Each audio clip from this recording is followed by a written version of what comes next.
Orson Welles. I've got a secret. I've Got a Secret, presented by Winston, America's best-selling, best-tasting filter cigarette.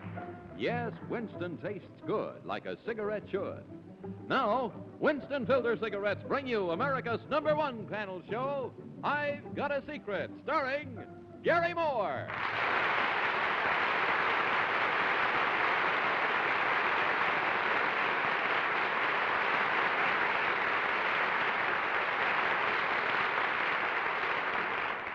That's very kind of you. I wish I felt like applauding tonight. I did until the game this afternoon. However, good evening. We are very happy to have you with us. I would like to have you meet our panel as if you didn't already know them. To begin with, there is Mr. Bill Cullen. Then there is Miss Jane Meadows and Mr. Henry Morgan. And back after much too long a vacation, Miss Faye Emerson. That is our panel.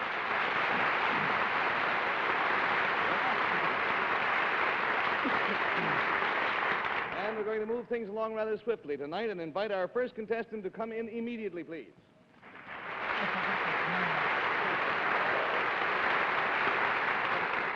Thank you. Now, will you tell our panel, please, what your name is and where you're from? My name is Celeste Geyer, and I'm from Orlando, Florida. This is Mrs. Geyer, Geyer, and she is from Orlando, Florida. Now, Mrs. Geyer, if you will whisper your amazing secret to me, we'll show it at the same time to the folks at home.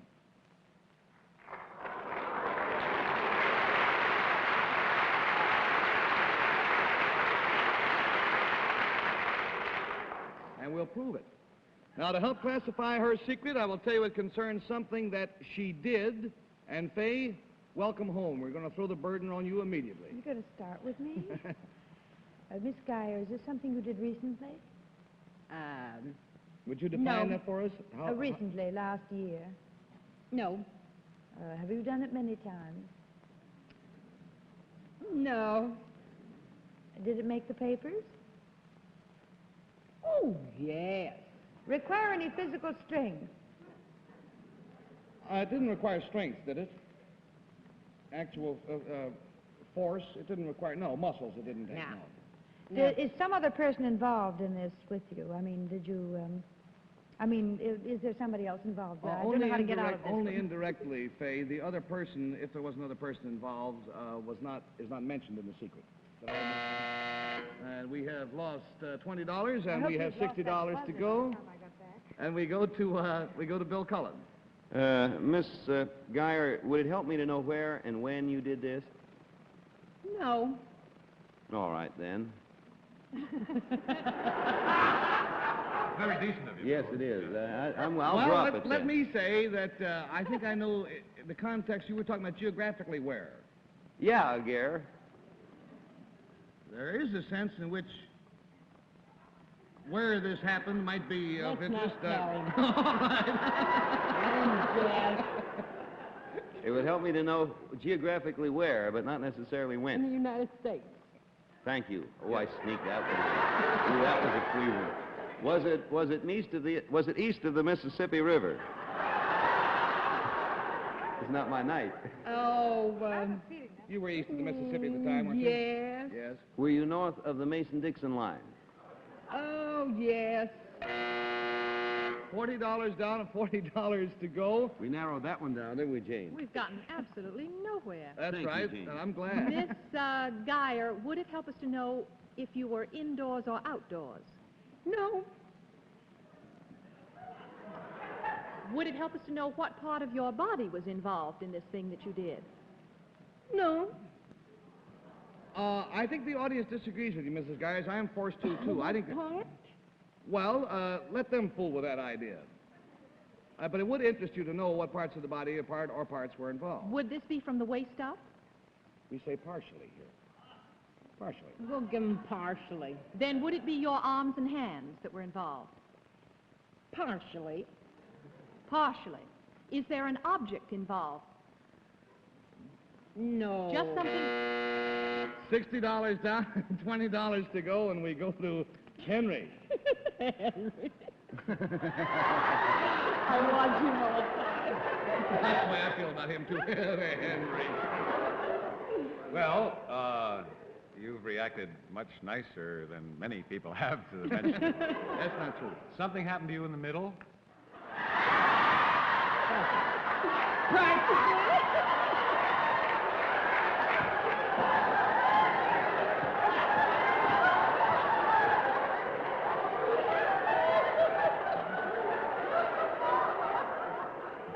Well, partially. Our answer is Well, partially. I'd heard the time was short, and I didn't want to.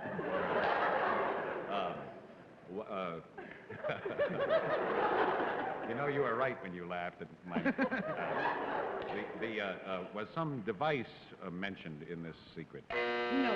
No, we have lost the $80, and small wonder, because at one time Mrs. Geyer was a large wonder. Will you tell them what your secret is, and listen carefully? I weighed 555 pounds, and I lost 433 pounds.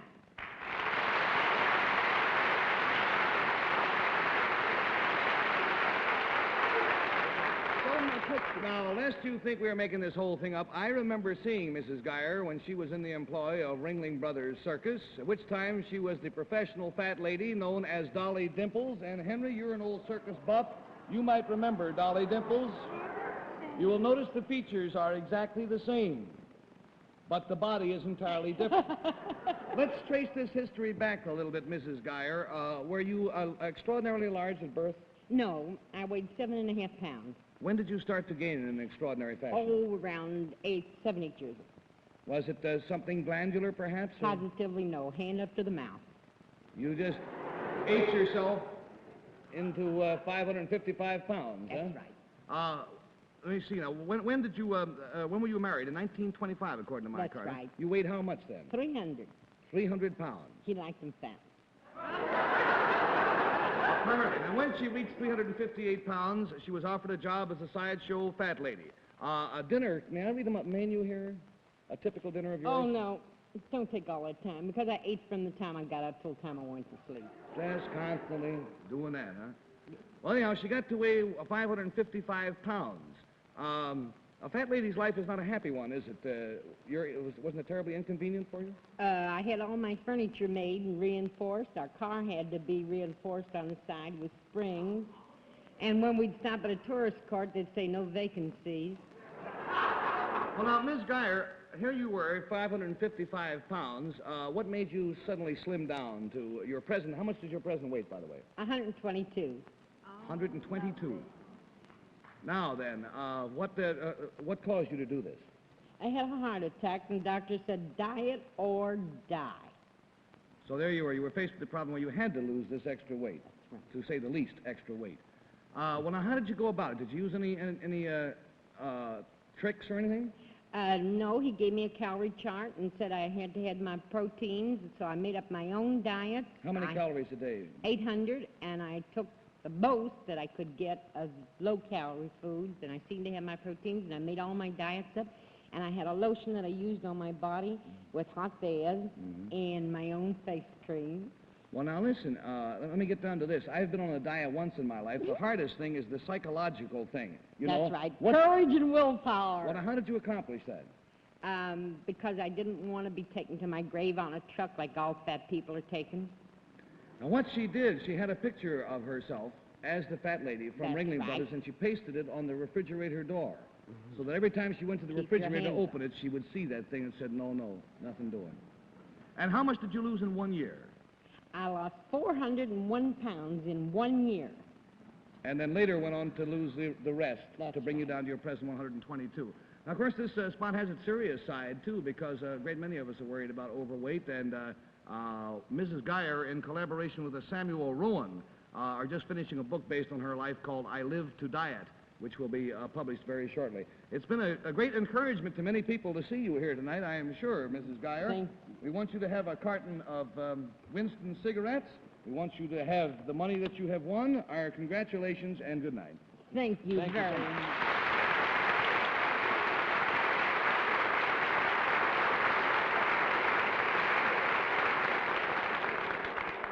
See, it can be done.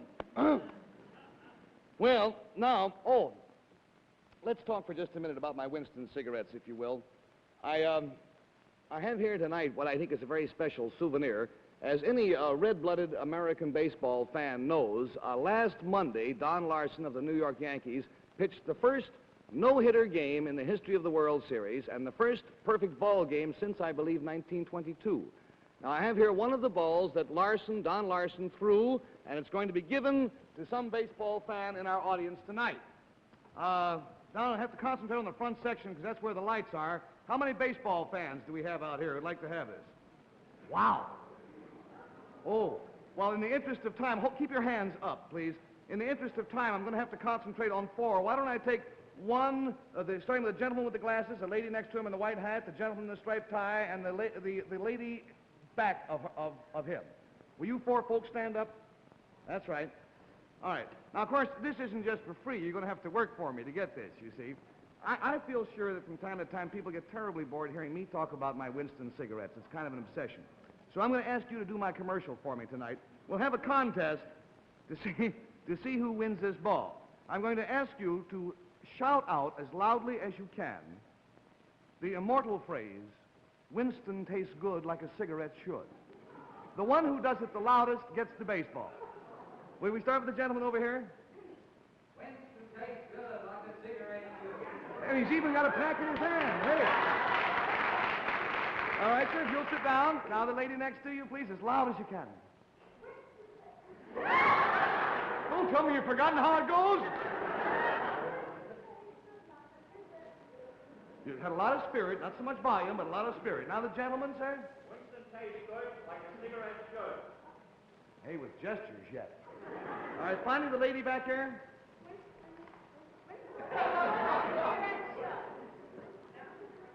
I'm going to have to make my own decision and toss the baseball to the gentleman first because he was, apparently, he's a real rooter. He had them already. Sorry, go to you.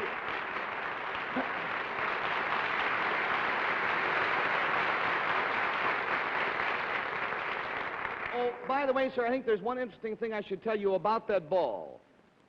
It was thrown by Don Larson, but not in last Monday's game.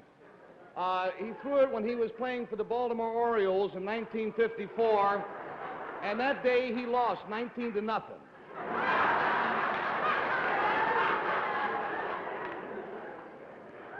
Is it safe? All right. Thank you very much for going along with us. There you heard it, 4 unsolicited testimonials. Now then, panel, before we meet our special guest, I'm going to ask you all, if you will please leave the premises for very briefly. Do not take your blindfolds. You will not need them. You will not need them, no. Now then, in introducing our guest, I can say in all honesty that there are a very few artists in the show business. Indeed, you can count them on half the fingers of one hand who have achieved stardom in as many varied fields as our guest star tonight. Actor, producer, director, writer, magician, mentalist, and a very nice guy as well. Ladies and gentlemen, Mr. Orson Welles.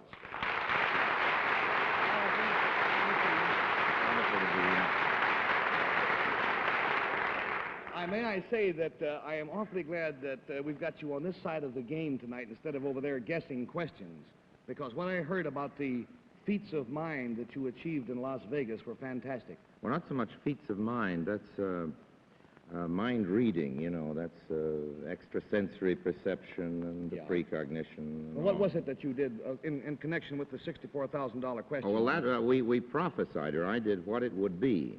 I made a prophecy 3 weeks in advance of one of the questions and predicted what it would be. We sealed it in an envelope and kept it in the bank, and 3 weeks later, it turned out to be about 92% correct. This was 3 weeks in advance of the question being asked on the show. When I wrote it and sealed it in the envelope, you see, that's the extrasensory perception jazz.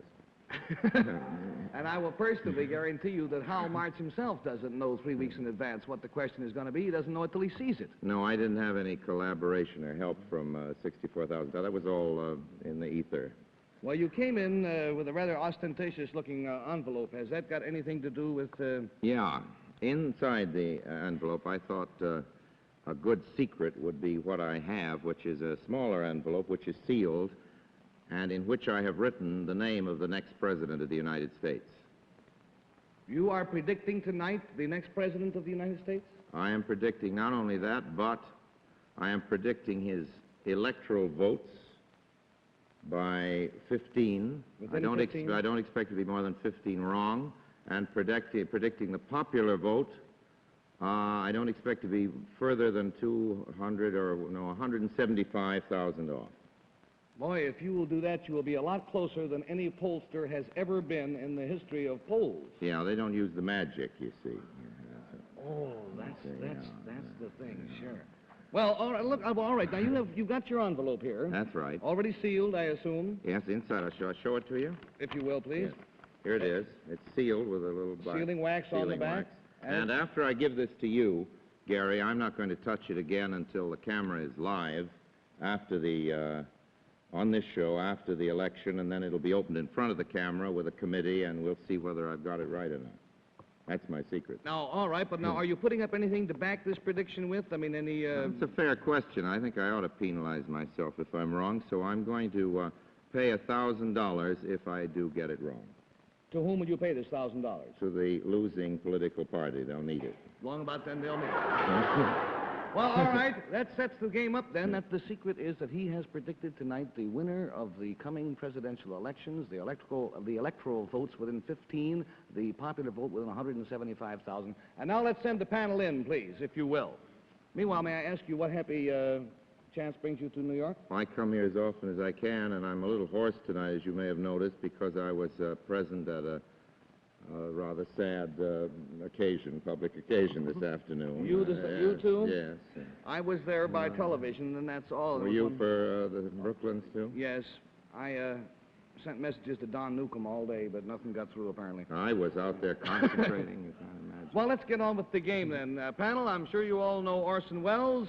This secret of his concerns something that he did, and we'll start. Where did we leave off the last time? Went all the way around. We'll start then again with. We'll start with Fay again, please. With me again? Yes. Something he did? Something he did. Orson, is this something you did recently? Yes. Was it in your particular field, which could be commentator, actor, director, writer, producer, philanthropist, genius, Arsonist. lover boy, the dearest man in the world? Now, which Go one of on, but none of them are right. $20 done, $60 to go, and we'll go to Bill Cullen, please. Something you did, Orson? Yes. Yeah. Did it involve, us? We? No. No. Only very indirectly, Oh. but extremely. Did it involve one of us more than the rest of... No, indeed. As a matter of fact, you're going off on a wrong. That's on a true. wrong Yes, clue that's there, an really. unfair answer. Yeah, No, it that's- didn't involve. No, that's the way I've been running tonight. Was this a physical thing, Orson, you did? No. Mental? Yes. Mental? Yes. Yeah. While we were out, you thought.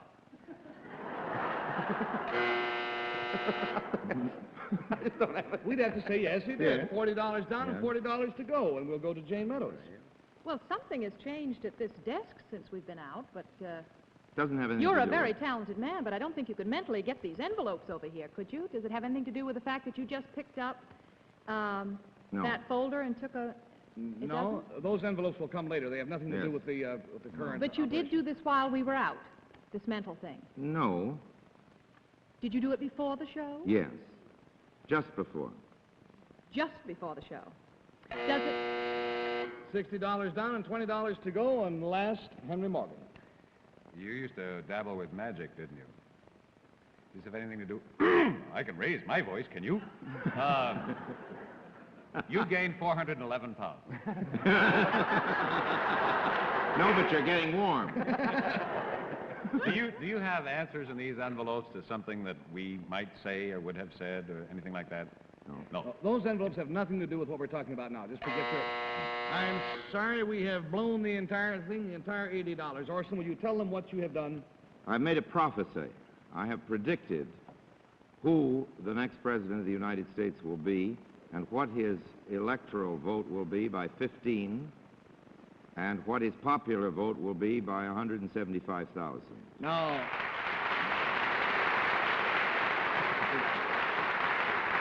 that prediction is sealed in this envelope. By the way, why won't you reveal, I mean, if you know it, why don't you tell us tonight? Well, I'll tell you why, seriously, all fortune tellers, the phonies as well as the more serious ones, have made an agreement never to do this for money, and another thing is when we know something as positively as this, to keep it a secret, because obviously it would be very discouraging for the losing party. You mean you're going to just go ahead and let them campaign anyhow? That's right. They have to go through the whole dreary thing, even though it's already been settled. Well, you have a high standard of ethics. I'm sorry you can't tip them. It's really an ethical question.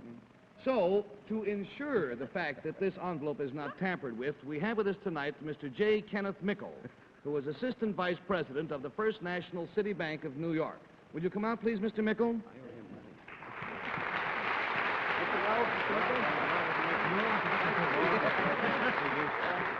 Mr. Mickle has here a metal box with a padlock on the front.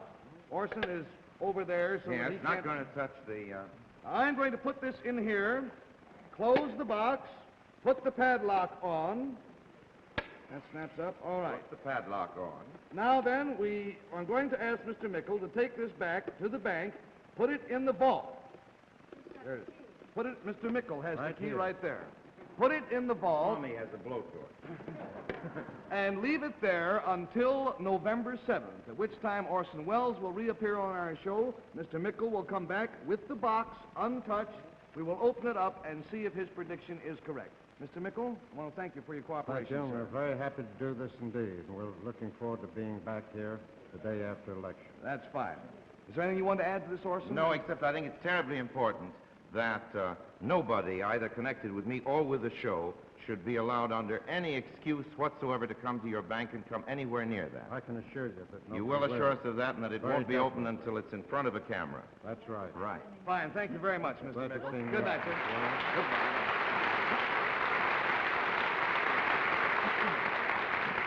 Now, then, this all sounds very well. We won't know until November 7th how it turns out, but I thought we might give you a hint of the mental powers of Mr. Welles by having him do something connected with those I envelopes. thought we'd do a little psychometry, which is a real fancy word for a kind of fortune-telling that isn't palmistry or reading the bumps on the heads. What we do is take an object, something that's been very close to you. Don't let me see what it's going to be, because I'm going to put the blindfold on. I'm going to ask Gary to put a blindfold on, too, because I don't want you to think he's in the act, in the sense of it being a magic act. Now, panel, as quickly as possible, we want you take those empty envelopes in front of you. Take something that's been very close to you, that, wait till I'm blindfolded, and that's, has a real meaning to you, preferably something that I wouldn't automatically identify, you know, by seeing it. Put it in the envelope, seal it up, and as you put it in the envelope, hold it high so the camera will see it, too, if you will, please.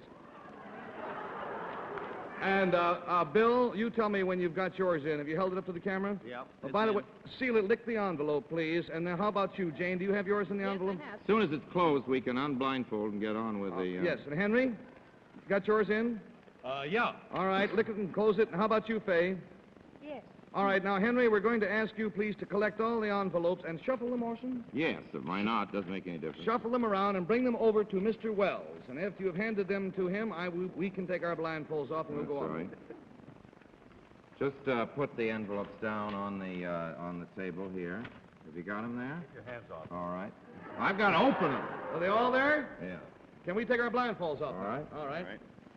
Now, Now, I will stand aside and you're on. I'm on, am I? Well, now, first of all, what I'm going to do is make a few general remarks about each one, and then afterwards, if we have time, we'll do a little fortune-telling. The Swami will be glad to answer your questions if that should... This seems to be empty, is it? Is there anything in this at all? There's something in each of them. All right. Thank you. No coaching, please. I get a general impression from these objects which are under my hand, a rather general impression of popularity and charm, which is not surprising, but also of a rather shocking somebody involved here. Somebody involved in this group is going to be the object in the next 4 or 5 months of an article in one of those magazines.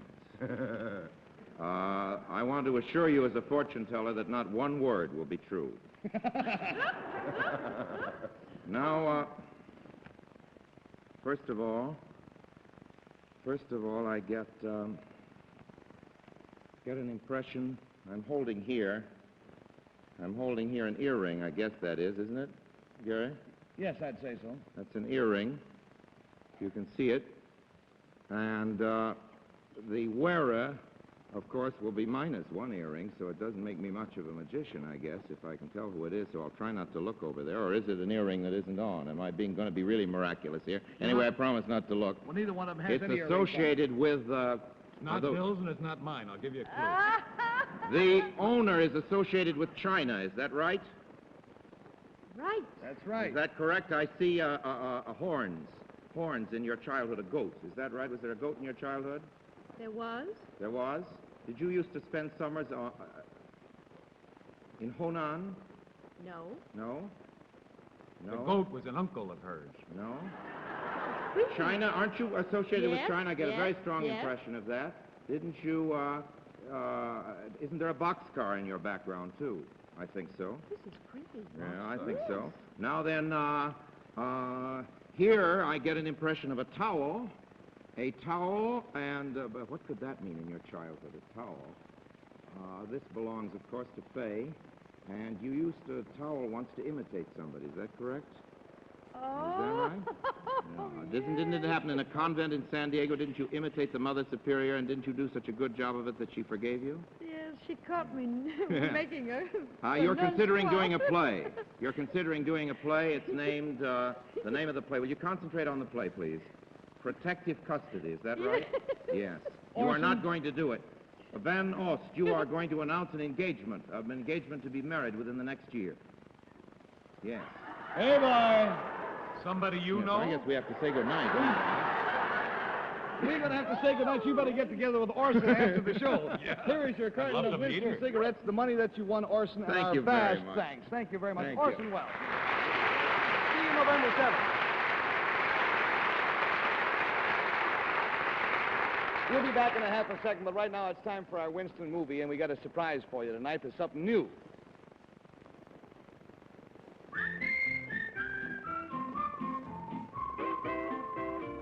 Winston tastes good like a cigarette should. Winston tastes good like a cigarette should. Winston gives you real flavorful, rich tobacco flavor. Winston's easy drawing too. The filter lets the flavor through. Winston tastes good like a cigarette should.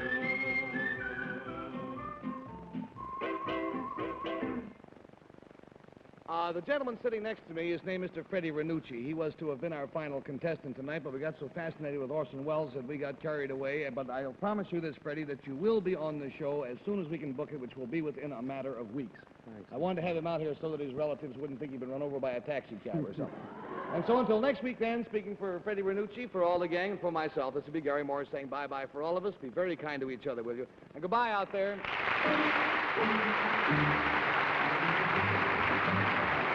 I've Got a Secret is brought to you each week at this time by Winston, America's most popular filter cigarette.